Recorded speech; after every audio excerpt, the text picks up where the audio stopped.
6 de la mañana, 56 minutos, es hora de analizar y debatir los temas del día en la mesa ancha. Hoy le damos la bienvenida a Carol Borda, ella es politóloga. Carol, bienvenida. Muchísimas gracias a ustedes y a la audiencia. Bueno, Juana, Julio, bienvenidos también. Buenos días. Vamos a empezar hablando por un tema que para muchos va a tener repercusiones muy importantes, algunos dicen negativas en las finanzas del país, y es la aprobación en el Congreso de la República de las transferencias en el Sistema General de Participaciones. Otros dicen, oigan, no, esto no es irresponsable, simplemente estamos cumpliendo una promesa que se hizo desde 1991 con la Constitución de la autonomía fiscal para las regiones. Esto es descentralización o irresponsabilidad, Carol. Por supuesto que yo creo que la descentralización, la autonomía es algo que debería pasar en el país, pero cuando esta es irresponsable, cuando esta es improvisada, puede aumentar mucho más las brechas que busca reducir.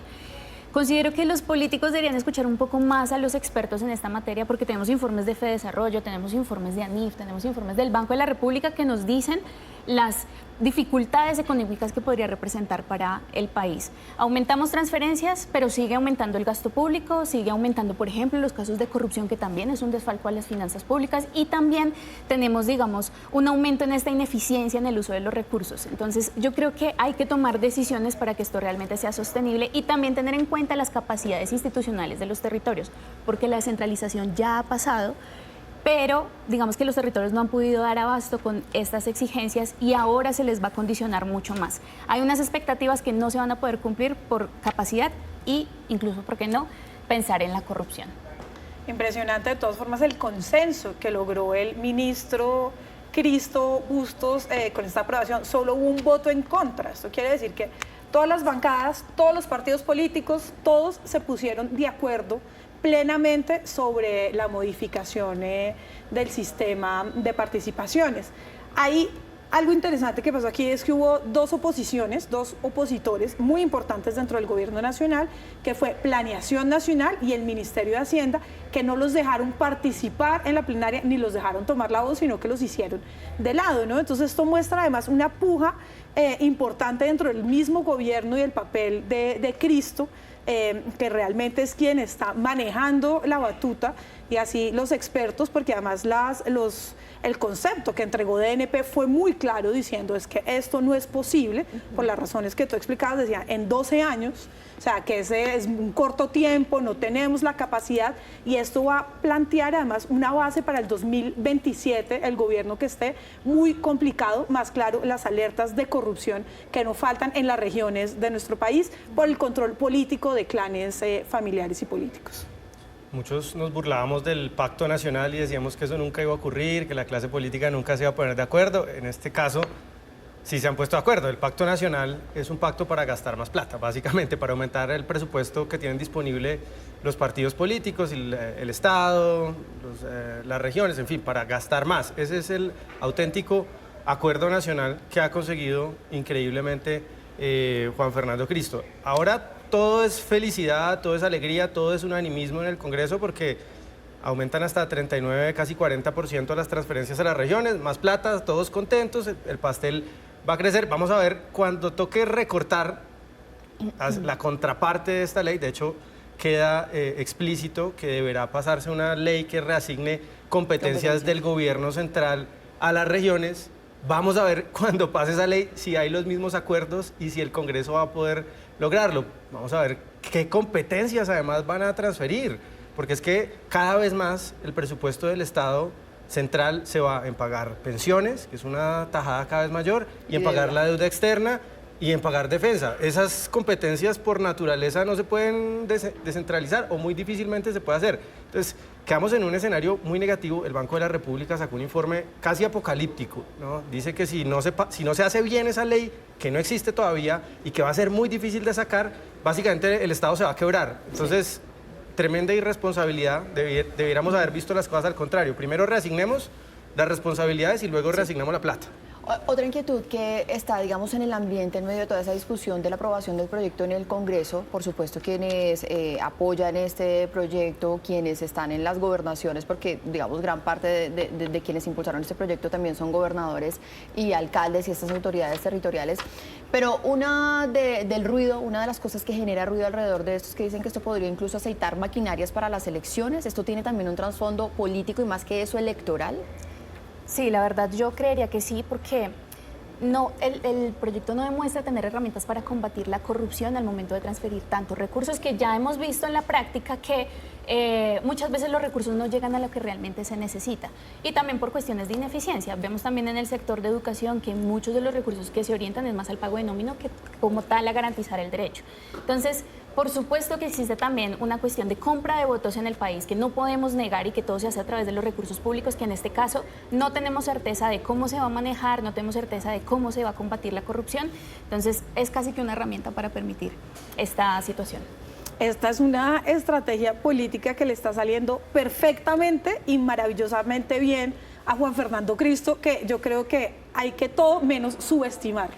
O sea, él es un zorro político que sabe moverse perfectamente entre todos los partidos, entre todas las arenas políticas, y esto no es secreto para nadie que está listando su precampaña presidencial, que es muy posible que renuncie el próximo año para empezar en forma esta campaña, y esto lo deja pues muy bien parado con los grandes gamonales regionales, alcaldes, gobernadores, que además en toda su mayoría apoyaron y estuvieron de acuerdo. Entonces esto para mí es una base de campaña importantísima de acuerdos políticos y de lo que puede pasar en una presidencia de él. Esto es un guiño muy importante que le está dando. De acuerdo con Juana, yo creo que Juan Fernando Cristo es uno, sobre todo a partir de ayer, a partir de este triunfo político, ese unanimismo que logró en el Congreso, es un hombre que puede, digamos, generar cierta tranquilidad en sectores que hoy están muy adversos al gobierno Petro. No genera tanto, pues obviamente porque está en el gobierno de Petro, no genera tanto rechazo en la izquierda, de la cual no proviene. Entonces, es una jugada política electoral pensando en el 26. Sin duda, esta va a ser la plataforma de Juan Fernando Cristo. Sí, es que es innegable, ya estamos en campaña, ya han salido muchos candidatos, ya están haciendo sus anuncios oficiales. Pasemos a nuestro siguiente tema, y es un informe que sacó ayer la redacción política de Noticias RCN, una investigación de nuestro periodista Juan Camilo Blanco, sobre los viajes del presidente. El presidente de la República ha decidido hacer varios de los últimos traslados en aviones privados, marginando un poco la tarea o las funciones que tiene que hacer la Fuerza Aérea, y un poco tomando por sorpresa en algunos casos a casa militar. Esto, por supuesto, tiene muchas implicaciones y muchas inquietudes que quedan alrededor de eso, y quiero que abramos el debate sobre este tema. Julio. Pues es un episodio más de esa desconfianza sistemática que el presidente Petro ha esparcido sobre las instituciones del país. Esto no es un tema aislado, es decir, él había planteado dudas, por ejemplo, sobre las Cortes, sobre la Fiscalía, sobre las instituciones económicas, en fin, sobre distintas instituciones del país. Ha planteado dudas y ha generado desconfianza al presidente, acusándolas de ser instituciones caducas, neoliberales, del viejo régimen, etcétera, todo ese tipo de cosas. Pues esto va en esa misma línea. Pues si el presidente no usa los aviones oficiales es porque seguramente tiene dudas de que o lo están infiltrando o van a difundir las conversaciones que él tenga en esos espacios, o no lo están cuidando de manera adecuada. Y pues es un grave antecedente para la institucionalidad del país. Sobre eso, en una conversación que tuvimos con el director de la Unidad Nacional de Protección, que según lo que dicen es quien le recomendó al presidente hacer esos viajes en aviones privados, él aseguró y le dijo a Noticias RCN que han detectado filtraciones y fuga de información en esos aviones de la Fuerza Aérea. Augusto Rodríguez es una persona totalmente de confianza y quien ha acompañado al presidente desde hace muchos años. O sea, cuando el presidente dejó la alcaldía, cuando el presidente desde que fue representante a la Cámara, o sea, es una relación de profunda confianza, y realmente es la persona más desconocida por el público, más cercana al presidente, contrariamente a lo que muchos piensan que es Laura Sarabia, que es Pepita. No, o sea, Augusto Rodríguez juega ahí un papel súper importante. Y creo que el nivel de las amenazas se han multiplicado constantemente. Eso también genera una incertidumbre muy grande dentro de la seguridad del presidente. Si su mano derecha le dice que están pasando cosas, su mano derecha no reciente, si su mano derecha de toda la vida le dice que puede estar corriendo un riesgo, debe ser porque debe estar corriendo un riesgo, y es normal que el presidente le crea. Ahora, siempre ha habido una tensión grande entre las Fuerzas Armadas, las Fuerzas Militares y el presidente de la República frente a denuncias que ha habido, además también en la unidad de protección. Entonces esto genera una inestabilidad que, claro, para la seguridad del presidente entiendo que que al parecer saben exactamente con tiempo a dónde se va a movilizar, cómo, en qué aviones, y que esto les produce una profunda intranquilidad que en un país como este, pues la verdad no me parece sorprendente con lo que pasa, con las amenazas que han tenido todos los presidentes y todo. Ahora ya, pues claro, surgen un montón de preguntas que tú mencionaste en el termómetro y todo, que vale la pena también ahondar. Sí, a mí me preocupa más que todo el manejo de los recursos.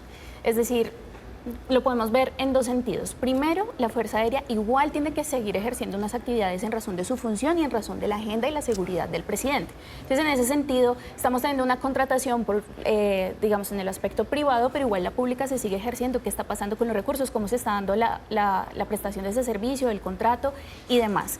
Y aún así, si fuese infundada o no estos riesgos que plantea el presidente y su equipo, digamos que también es preocupante antecedentes de los manejos de los recursos públicos también para favorecer sectores privados. Hemos visto denuncias en las cuales empresas privadas que han estado antes con el presidente en el marco de su campaña han sido favorecidos también, incluso con contratos a dedo. Entonces, ese manejo de los recursos a mí me preocupa bastante. Y creo que incluso el presidente con esta decisión está poniendo en riesgo su propia seguridad. Él mismo es el que está poniendo en riesgo su propia seguridad, porque dudo que él esté viajando con todo un equipo que le provea esta seguridad, y entonces si está cambiando la agenda a último momento, ¿cómo está garantizando que realmente la fuerza pueda ejercer su función? Hay que retomar además preguntas que tú ahí un poco ya mencionas, si es con quién es el contrato, de dónde viene, o sea, cuál es todo el proceso que hay detrás de contratación también de estos aviones, de cuáles empresas, cómo aseguran la seguridad realmente, los protocolos. Entonces sí, queda un mar de preguntas de todas formas sin resolver, preocupantes. Me preocupa un poco el mensaje, un poco no mucho, el mensaje que está dando con esta actitud del presidente a la sociedad, porque si las fuerzas militares no son dignas de la confianza del presidente, que es su comandante en jefe, para cuidarlo, pues entonces no deberían tener la confianza, me pregunto, de la sociedad para cuidar al resto de sus ciudadanos. Pues si el comandante en jefe no confía en sus subalternos para que lo cuiden, entonces ¿quién va a confiar en las fuerzas militares? Un mensaje de desinstitucionalización, de pérdida de confianza en las Fuerzas Armadas. Claro, yo creo que aquí ya quedaron planteadas dos de las grandes preguntas alrededor de esto, y es la primera, ¿de dónde salen los recursos? ¿Hay un nuevo contrato? ¿Hay una asignación presupuestal? ¿Cuánto le está costando eso al país? Y la segunda, por supuesto, y quizá la más importante, si para el presidente es más seguro viajar en una avioneta privada acompañado de una o dos personas máximo de seguridad, o viajar acompañado de todo el tema de casa militar y la seguridad que tradicionalmente tiene un presidente de la República. Pues señores, muchísimas gracias. Carol, muchísimas gracias por estar con nosotros. Juana y Julio, mañana nos volvemos a ver. Gracias a ustedes. Juan, usted tiene más noticias.